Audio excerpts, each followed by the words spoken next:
They go again with Collins. And he's going to be stopped up at about the 47-yard line. Sean Lee, the Pro Bowler, there for the tackle. He continues to struggle to find a crease to break off a big one and might need to just put that aside and just try and ram his way forward and get what he can.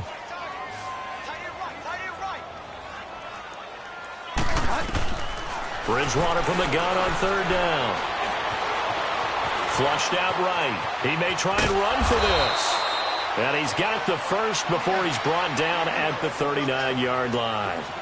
8 yards that time, able to take off, and the result is a first down. So from the 39 now, they'll come up on a 1st and 10. Bridgewater on first down. And down he goes. The pressure getting to Bridgewater. Cassius Marsh.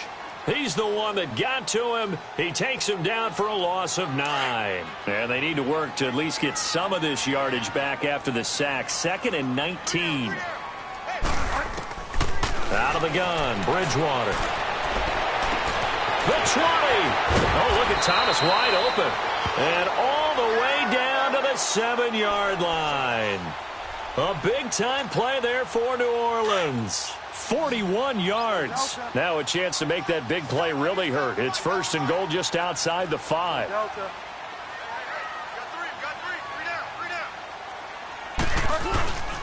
On 1st and goal, Collins. And this is going to result in losing yardage.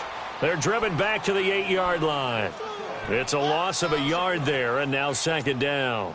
It's 2nd and goal, back to the 8-yard line now.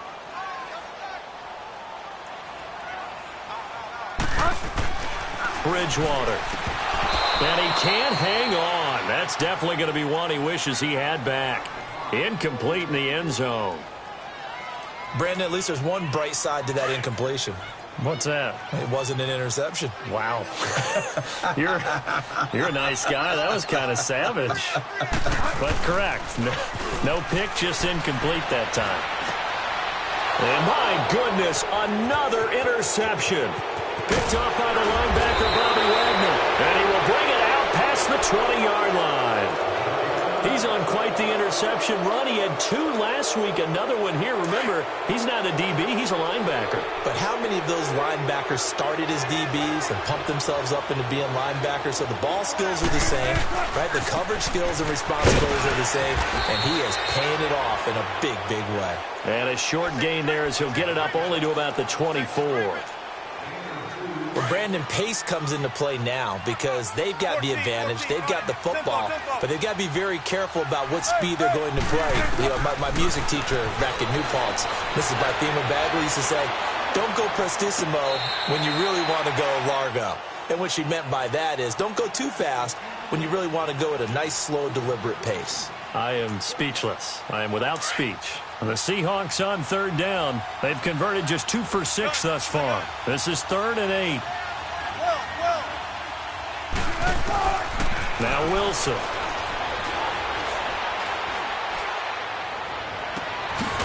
Going to throw right side here. Complete.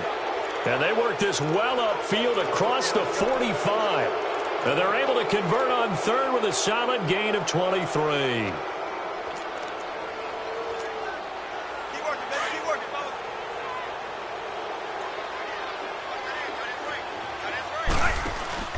A handoff to Penny.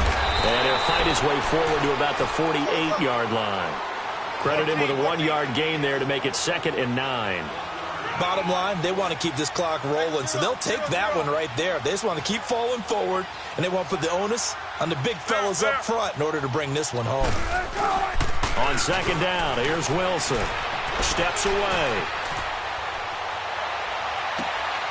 And that is intercepted. Or was it? Wait, they'll say no. No interception. He did not keep the feet in bounds, apparently. So that's just going to be an incompletion.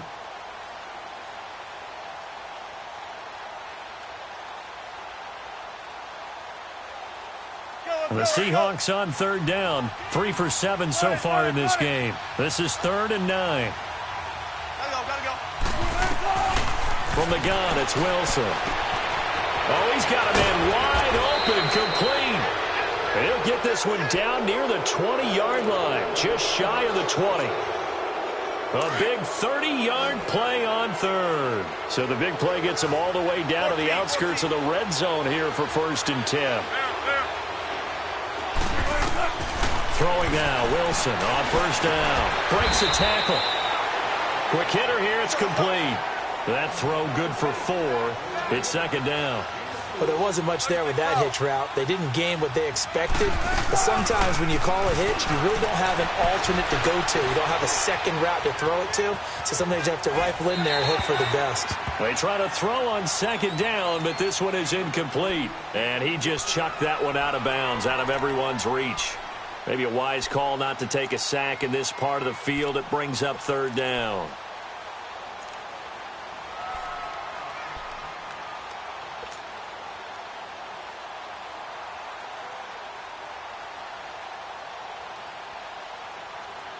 So it's 3rd and 6, and this will be the 8th play of the drive.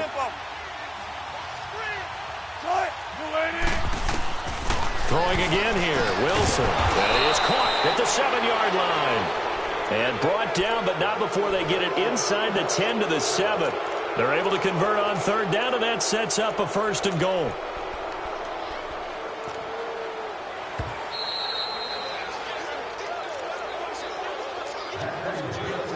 Time for a break. We're back to finish this one off after this.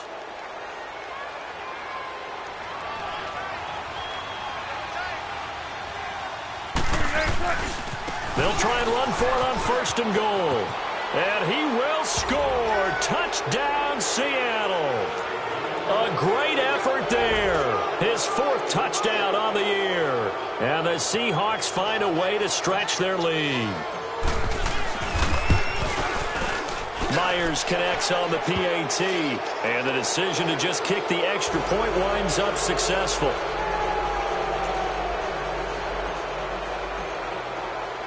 The kickoff unit is out on the field, and they will send this one away. This is taken about 7 yards deep. And he breaks it all the way out to the 38-yard line. Great return.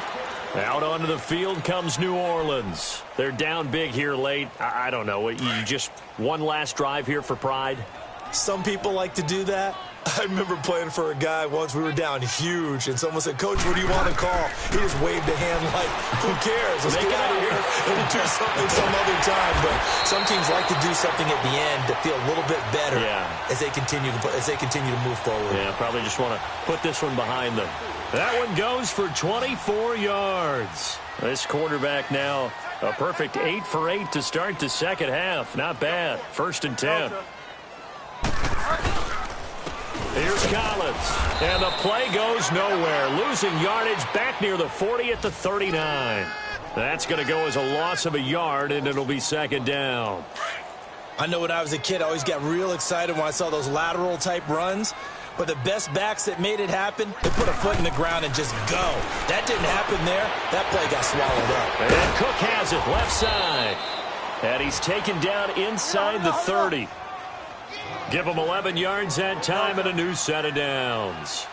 And with that last play, he's now up over that 300-yard mark. And in today's NFL, it almost feels routine. And I hate that when you talk about a 300-yard passing game. To me, 300 yards still signifies excellence, and he's achieved that in this performance.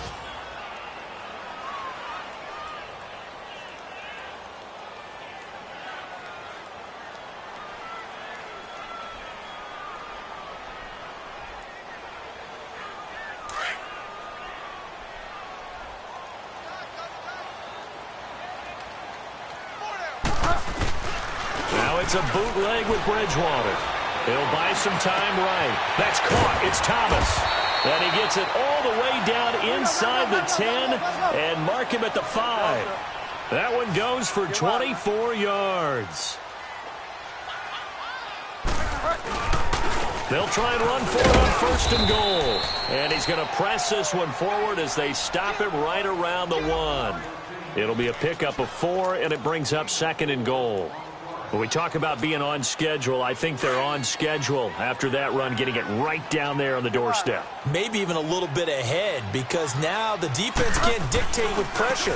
They're guessing about where you're... And he takes it across and into the end zone. Touchdown, Saints.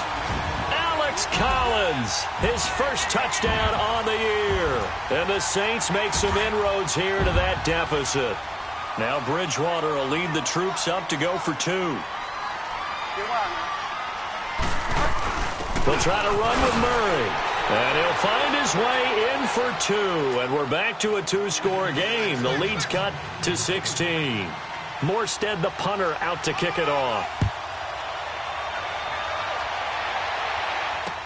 That'll be taken in the end zone. And no run back here. This will be a touchback, and it comes out to the 25-yard line. The Seattle offense now set to come back out on the field. 2 timeouts remaining defensively, but that shouldn't make much difference right here. It really shouldn't, but a lot of coaches look at it similar to baseball with the intentional walk. Always bringing it other sports. Listen, think about the intentional walk, right? What if one gets past the catcher? What if he uncorks a wild one and now you still have an opportunity? That's why they like to use them all the way through. To throw is Wilson. Now he'll throw deep left side. That's caught inside the 20. And all the way in, touchdown Seattle. A big play there. His 6th touchdown of the season. And the Seahawks add on to their lead. Not happy about this score this late, not necessary. But this is Madden, isn't it? Yeah. This is how it works. Rub it in. Have a day. I mean, what does it matter? These guys who are playing in this game, there are no feelings Exactly. there. They don't have to face the guy. Well, they might if they're in the same room going head-to-head. But that's the about virtual it. guys on the screen don't have to face each other after this one. In that case, run it up.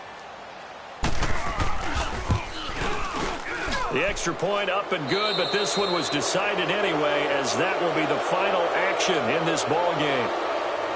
Well, Charles, it's one thing to win. It's another thing to win and put up the amount of points that they did. Boy, were they clicking on offense. They can't help but feel great about themselves, can they? I mean, what a game to put up that number of points, continually feeling they're moving the ball and things are working and clicking.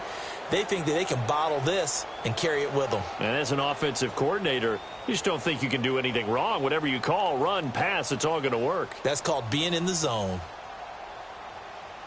So for the Seahawks, the great run they've been on continues as they move to 9-1 now. And they'll return home next week to take on the L.A. Rams. Meanwhile, for New Orleans, it's a loss that'll drop them back to 500 through 10 games. And they'll get a home date next week against the Minnesota Vikings.